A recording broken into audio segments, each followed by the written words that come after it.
এইটো দুইটা ভাই ককাই আছিলে বাৰু। তাৰপিছত গাড়ীৰ কাৰণে কাজিয়া হ'লগৈ। এইটো তাৰ বগৰাপুৰ লাগোঁতে তাৰ মাকে গুচা আহোঁতে মানে সি গৈ পিনি ঘৰৰ পৰা দা আনি তাৰ ঘৰৰ চোতালতে কাটিলে। কি নাম আছিলে? তাৰ কলমি কেওট কাটিলে অখিল কেওটে।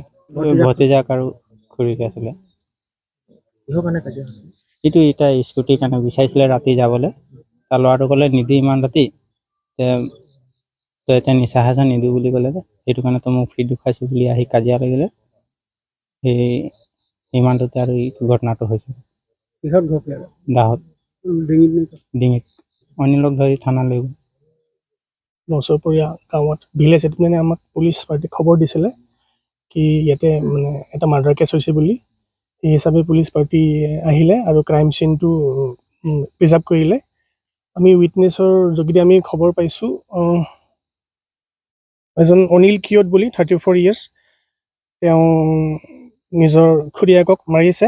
খুৰীয়েকৰ নামটো হ'ল কোমলী কিয়ত, 57 years। আৰু সৈতে আমি এতিয়া ক্ৰাইম চিনটো প্ৰিজাৰ্ভ কৰিছোঁ, মানে ব্লাড চেম্পলছখিনি আমি কালেক্ট কৰিছোঁ আৰু সেই হিচাপে ব্লাড চেম্পলছখিনি ফৰেনচিক লেবত এক্সামিনেশ্যনৰ কাৰণে পঠিওৱা হ'ব। দাউদি মাৰিছিলে। আমি গম পোৱা মতে as per witness statement Dawoodi মাৰিছে তেওঁ। বৰ্তমান একিউজড পুলিচ কাষ্টাডিত আছে। এতিয়া ফাৰ্ডাৰ ইনভেষ্টিগেশ্যন চলি আছে। যিকোনো খবৰৰ বাবে যোগাযোগ কৰক 7099017330 লগতে 7099017110 নম্বৰত।